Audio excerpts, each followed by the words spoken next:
نسمع الحدوتة. كان في فلاح كل سنة يشق الأرض يحرثها ويرش الأرض حب، ويروح البير يملى الجردل الخشب ويسقي الأرض مية.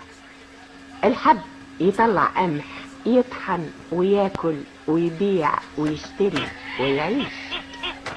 سنة من جات السنين شق الفلاح الأرض ورش الفلاح الحب وراح البير، بس لما جه يملى جردل الخشب ما طلعش في الجردل مية، البير ما فيهوش مية.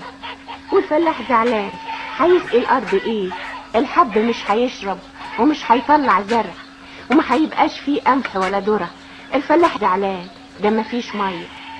والفلاح عايز حبة فلوس يبيع ويشتري ويصرف على أولاده.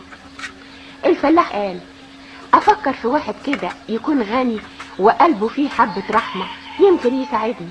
والفلاح راح للتاجر. الفلاح خبط على الباب محدش فتح. أصل التاجر راح عند كبير التجار يطلب منه مساعدة صغيرة ويرجع على طول. الفلاح يفكر إذا كان التاجر راح يطلب المساعدة من كبير التجار يبقى أنا أطلب المساعدة من كبير التجار.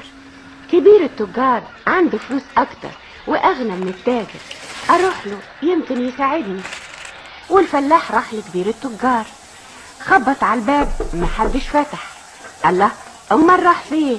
قالوا له ده راح للوزير يطلب مساعدة ويرجع على طول. بس الفلاح يفكر طب ما دام الوزير أكبر من كبير التجار، طب ما اروح أطلب من الوزير على طول، مين عارف يمكن يساعدني. والفلاح راح للوزير، خبط محدش فتح. فين الوزير؟ ده الوزير عند السلطان. بيعمل ايه؟ راح يطلب منه مساعدة كده ويرجع على طول. بس الفلاح يفكر ويقول اذا كان الوزير راح يطلب المساعدة من السلطان، طيب ما اروح اطلب من السلطان على طول. والفلاح راح للسلطان، خبط على الباب فتحوله. فين السلطان؟ كان السلطان قاعد على السجادة بيصلي. وبعد السلطان ما خلص صلاة وشال ايديه لفوق وقال يا رب ساعدني.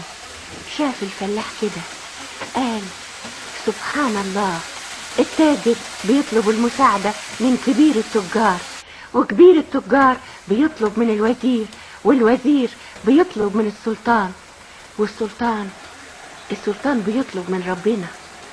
ربنا أغنى من كل الناس وربنا أرحم من كل الناس. خلص السلطان صلاة وبيسأل الفلاح هي يا عمي اطلب اللي تطلبه مني. ضحك الفلاح وقال ما اطلبش منك انت، اطلب من اللي أغنى واللي أرحم، اطلب من ربنا. والفلاح شال ايديه للسما وقال يا رب ساعدني. شقيت الأرض ورشيت الحب ورحت البير، لقيت البير ناشف ما فيهوش مية. عملت كل اللي عليا، الباقي عليك يا رب، يا رب ساعدني. قال الفلاح كده وراح ماشي على غيطه. البرق برق والسحاب اتلم والنطرة نزلت زي النهر تسقي الأرض، وحب الغيط طلع قمح. يطحن الفلاح وياكل ويبيع ويشتري ويعيش هو وأولاده. حلوين توتة، نسمع الحدوتة. حبايب الحلوين، الحدوتة عند ترعة صغيرة، وجنب الترعة شجرة، وتحت الشجرة بطة. البطة نايمة ومغمضة عينيها.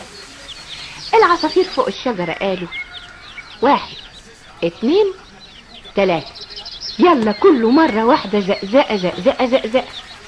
البطة اللي نايمة فتحت عينيها، بصت للعصافير وقالت لهم هدوء من فضلكم، عايزة اغمض عينيا وانام شوية، ممكن؟ والعصافير عصافير مؤدبة قالوا للبطة ممكن، طبعا ممكن، يلا 1 2 3 وهس سكوت. والعصافير بطلوا زقزق. البطة غمضت عينيها، لكن الضفادع تحت الشجرة قالوا يا الدنيا حر، تعالوا ننط في المية، من بختنا اننا زي ما بنعيش على الارض زي ما بنعيش في المية. 1 2 3 يلا ننط. ونطوا نزلوا في المية. فرحانين قوي الضفادع في المية. الضفدعة دي تزق دي والضفدعة دي تطلع فوق دي. دوشة ايه دي؟ البطة عايزة تنام مش عارفة تنام. البطة اللي نايمة فتحت عينيها، بصت للضفادع وقالت لهم هدوء من فضلكم، عايزة اغمض عينيا وانام شوية ممكن؟ والضفادع ضفادع مؤدبة نزلوا تحت المية وقالوا متأسفين جدا، والدنيا بقت ساكتة. البطة غمضت عينيها هتنام، لكن هوب طلعت ناموسة من الترعة زنت في ودن البطة. البطة فتحت عينيها وقالت للناموسة لو اقدر اقوم كنت قمت وخدتك في منقاري، ايه الزن اللي بتزنيه في ودني ده؟ واستغربت العصافير هي البطة مش قادرة تقوم ليه، واستغربت الضفادع هي البطة مش قادرة تقوم ليه. اصل البطة نايمة وبيضها تحتها. البطة ما تقدرش تسيب البيض وتقوم تجري ورا ناموسة. عصفورة قالت لو ما بطلتش الناموسة زن هنزل واخدها في منقاري. وضفدعة قالت لا، ده الناموس ده اكلتي، لساني طويل جدا افرده يجيب الناموسة. والناموسة قالت وانا ليه، بلاش ازن في ودن البطة. وراحت الناموسة بعيد. العصافير ساكتة والضفادع ساكتة والناموسة طارت والدنيا ساكتة